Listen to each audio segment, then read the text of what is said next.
Amanat pembina upacara barisan diistirahatkan. Perhatian seluruhnya. Istirahat tempat. Good.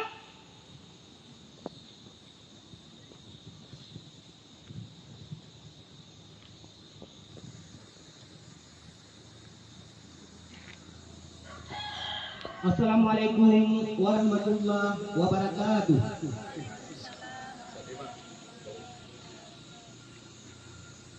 Alhamdulillah rabbil alamin. Wassalatu wassalamu ala asyrafil anbiya'i wal mursalin wa ala alihi wa ashabihi ajma'in, amma ba'd.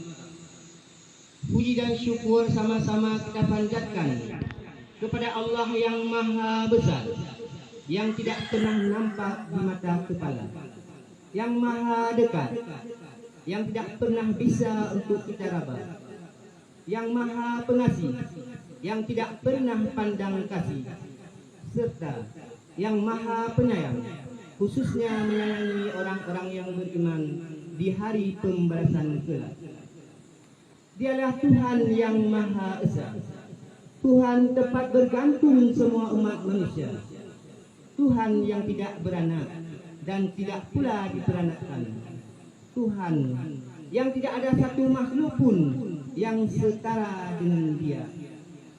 Berikutnya, selawat dan salam sama-sama kita sanjungkan kepada junjungan alam Nabi besar Muhammad SAW, selaku seorang anak yatim dan piatu yang dilahirkan di tengah-tengah kekejaman dan kekerasan kufar Quraisy, yang telah mengajarkan ajaran tauhid di tengah-tengah kebencian para pembesar-pembesar Quraisy, yang telah mengajarkan akidah monoteistik ketuhanan yang murni di tengah-tengah kerusakan para pembesar-pembesar Quraisy menyembah patung Lata, Uzza dan Manata. Dialah yang telah mengajarkan umat manusia etika, estetika, hukum, keadilan, dan tata cara untuk berhubungan vertikal dengan Allah Subhanahu wa Ta'ala, dan tata cara untuk berhubungan horizontal antara sesama umat manusia. Alhamdulillah, pada hari yang berbahagia ini kita sudah dapat menentukan langkah meninggalkan sederetan aktivitas lainnya guna untuk memperingati Hari Guru Nasional. Kita ketahui bahwa pada hari ini seluruh tenaga pendidik dan tenaga kependidikan yang ada di seluruh Nusantara, mulai dari Sabang sampai Merauke, semua tenaga pendidik dan tenaga kependidikan pada hari ini satu langkah dalam barisan, satu pikiran dalam hati, satu komitmen dalam tindakan, yaitu dengan segala upaya, dengan segala keikhlasan menghadiri dan merayakan Hari Guru Nasional yang telah ditetapkan pada tanggal 25 November. Apresiasi keceriaan terlihat jelas di wajah para tenaga pendidik dan tenaga kependidikan. Itu merupakan sebuah manifestasi dari rasa senangnya, rasa syukurnya, rasa terima kasihnya kepada pemerintah negeri ini yang telah memberikan kehormatan yang setinggi-tingginya kepada para tenaga pendidik dan tenaga kependidikan dengan dijadikannya Hari Guru adalah merupakan sebuah agenda nasional. Maka dengan memperingati Hari Guru pada hari yang berbahagia ini, kita sebagai tenaga pendidik dan tenaga kependidikan semakin menyadari bahwa di atas pundak kita telah dibebankan rasa tanggung jawab untuk mengembangkan pembangunan bangsa melalui pendidikan. Di atas pundak kita sudah dibebankan rasa tanggung jawab untuk mencerdaskan anak-anak bangsa. Di atas pundak kita sudah dibebankan rasa tanggung jawab untuk mencerdaskan generasi-generasi bangsa. Mereka para peserta didik adalah pilar-pilar pembangunan bangsa yang akan menerima estafet kepemimpinan bangsa di hari yang akan datang. mereka para pelajar atau peserta didik adalah penukil masa kini dan penentu masa depan. Sukses tidaknya dunia pendidikan sangat berada dalam kita sebagai tenaga pendidik dan tenaga kependidikan. Cerdas tidaknya anak-anak bangsa, berhasil tidaknya anak-anak bangsa sangat tergantung kepada dedikasi kita, pengabdian kita sebagai tenaga pendidik dan tenaga kependidikan. Kita sebagai guru merupakan bagian yang sangat integral daripada tokoh pembangunan bangsa. Karena itu, kita sebagai guru harus menjadi laksana pisau yang bermata dua. Di satu sisi, kita harus selalu berupaya dan berusaha untuk mengembangkan pembangunan melalui pendidikan. Di sisi lain, kita sebagai tenaga pendidik harus menjadi inovator, mobilisator, motivator dalam menggali dan mengkaji semua potensi yang dimiliki oleh peserta didik melalui proses pembelajaran di dalam kelas.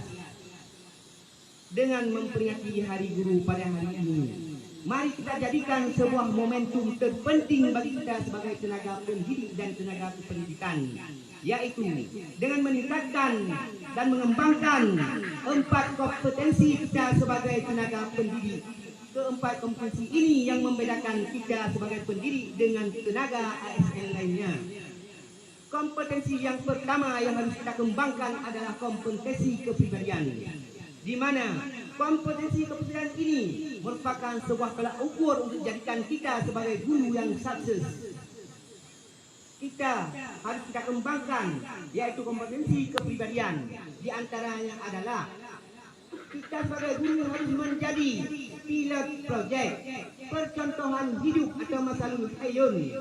Juga harus menjadi uswah hasanah, teladan yang baik dalam semua dimensi kehidupan kita, di mana kita harus menjadi contoh dari segi perilaku kita, ketaatan kita, kedisiplinan kita, tanggung jawab kita. Semua itu harus kita jadikan sebagai contoh bagi generasi-generasi yang lainnya.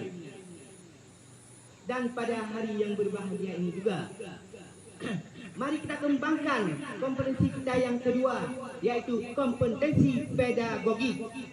Di mana kompetensi pedagogik ini adalah yang kedua, harus mampu kita sebagai guru mendesain pembelajaran, menyusun langkah-langkah pembelajaran, memilih metode-metode yang sesuai, menciptakan model-model pembelajaran, serta melaksanakan pendekatan-pendekatan pembelajaran yang beraneka ragam. Di samping itu juga, kita sebagai guru harus mampu mengenal karakter para peserta didik, mulai dari karakter peserta didik yang berfungsi otak kiri dan juga karakter peserta didik yang berfungsi otak kanan.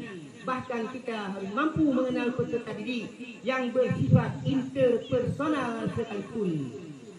Di samping itu juga, kita sebagai guru harus mengenal teori-teori pendidikan dan harus mengenal pula aliran-aliran pendidikan. Di antara aliran pendidikan yang harus kita pahami, yaitu aliran seperti aliran nativisme, aliran empirisme, aliran konvergensi. Namun yang lebih penting lagi bagi kita sebagai pendidik muslim, kita harus mengenal aliran pendidikan yang ada dalam Al-Quran yang namakan dengan aliran fitrah. Hal ini sesuai dengan firman Allah, "Fa'aqim wajhaka lid-dini hanifan fitratallahi allati fataran nasa 'alaiha la tabdila li khalqillah dzalika ad-dinul qayyim walakinna aktsaran nasi la ya'lamun." Maka hadaplah wajahmu selalu kepada agama Allah yang lurus, fitrah Allah yang telah menciptakan manusia. Tidak ada perubahan terhadap ciptaan Allah. Dia adalah agama yang lurus, akan tetapi kebanyakan manusia tidak mengetahuinya. Dan pada hari ini juga, mari kita kembangkan kompetensi kita, kompetensi profesionalisme, di mana kita sebagai guru harus menjadi guru yang profesionalisme. Bagaimana yang dikatakan guru profesionalisme, yaitu guru yang selalu mengembangkan dirinya, meningkatkan dirinya, mempelajari semua materi-materi pembelajaran, menguasai semua materi pembelajaran, mulai dari materi tingkat rendah, tingkat sedang, bahkan sampai tingkat rumit sekalipun. Sehingga kita sebagai guru harus menjadi agen perubahan, tokoh pembangunan, khazanah intelektual, buku yang berjalan, bahkan harus menjadi endorphin teacher, yaitu guru yang memiliki kompetensi yang luar biasa, guru yang memiliki kompetensi yang sangat dahsyat serta sangat memikat. Kemudian kompetensi selanjutnya yang kita kembangkan adalah kompetensi sosial, di mana kita sebagai guru harus mampu berinteraksi dan menyesuaikan diri dengan semua elemen pendidikan dan juga dengan semua masyarakat di luar. Pada hari ini, mari kita kembangkan dan kita aktualisasikan 3 komponen pendidikan abad 21. Komponen abad 21 yang terdiri dari komponen literasi, di mana komponen literasi ini dibagi kepada 3. Yang pertama kompetensi literasi budaya, yang kedua literasi ekonomi, yang ketiga literasi ilmu pengetahuan dan teknologi. Kemudian komponen yang kedua adalah komponen kompetensi. Komponen-kompetensi yang dibagi pada 4 C. C yang pertama adalah kreativiti, C yang kedua kolaborasi, C yang ketiga critical thinking, C yang keempat communication. Keempat komponen ini harus kita aktualisasikan dalam 4M dalam proses pembelajaran melalui kegiatan inti.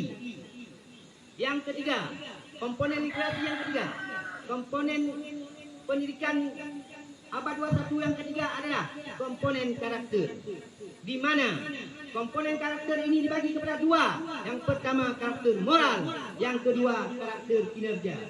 Betapapun hebatnya orang bekerja, betapa suksesnya seseorang, jika tidak diinteraksikan dengan komponen moral atau karakter moral, maka dunia akan binasa.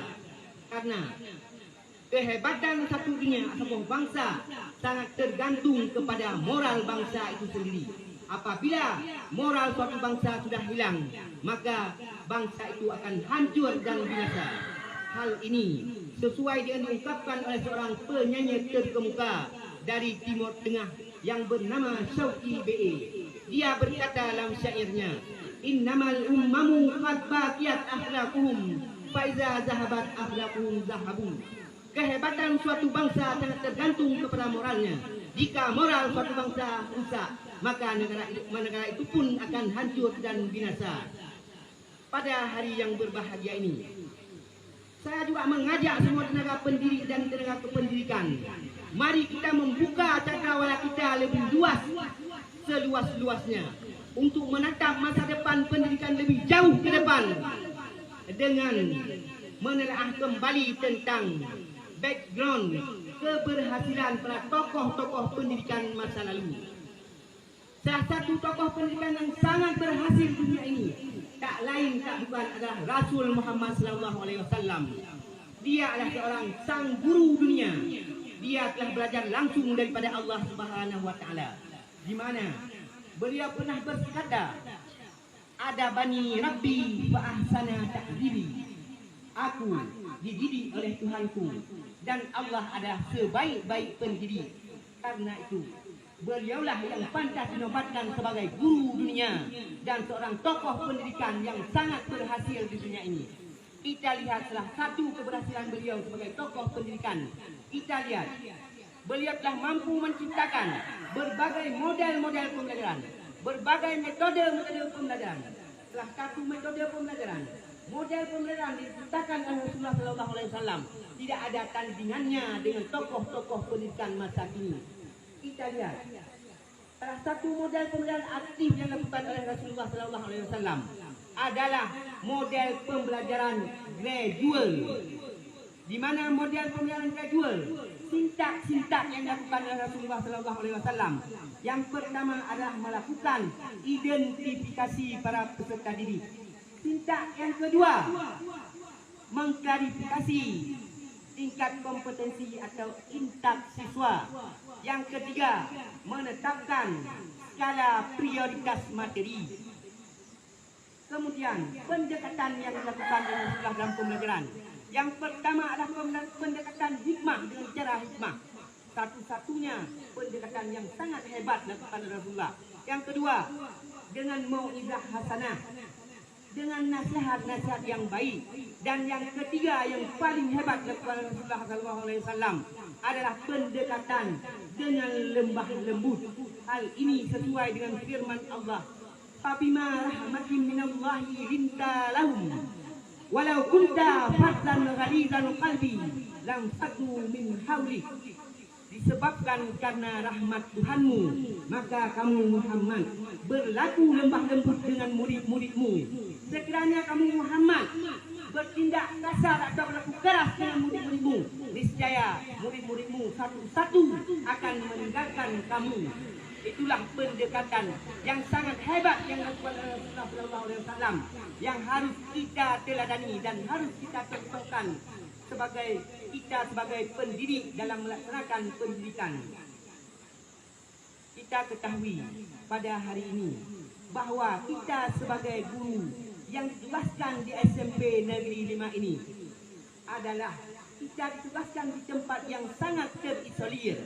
Walaupun kita berada di tempat yang sangat terisolir, namun kita harus selalu berupaya dan berusaha untuk mampu mensejajarkan diri kita dengan tenaga pendidikan yang ada di kecamatan, yang ada di kabupaten, bahkan sampai ke tingkat nasional, sehingga kita mampu meluluskan para peserta didik di atas standar yang telah ditetapkan.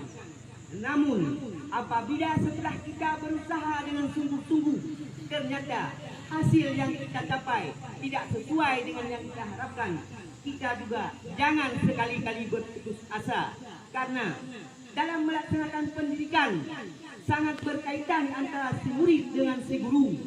Betapa hebatnya kita guru kita sebagai guru diibaratkan sebagai bibit, sedangkan siswa diibaratkan dengan sebagai sebuah ladang.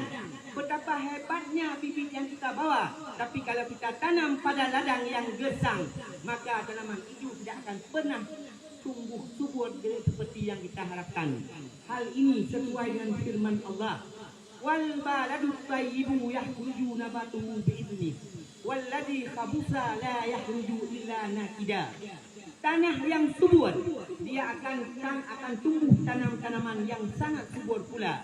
Tapi tanah yang gersang, dia tidak lain. Tanaman yang subur adalah tanaman yang tidak seperti kita harapkan. Mungkin ini saja yang dapat saya sampaikan. Billahi taufiq wal hidayah. Wassalamualaikum warahmatullahi wabarakatuh.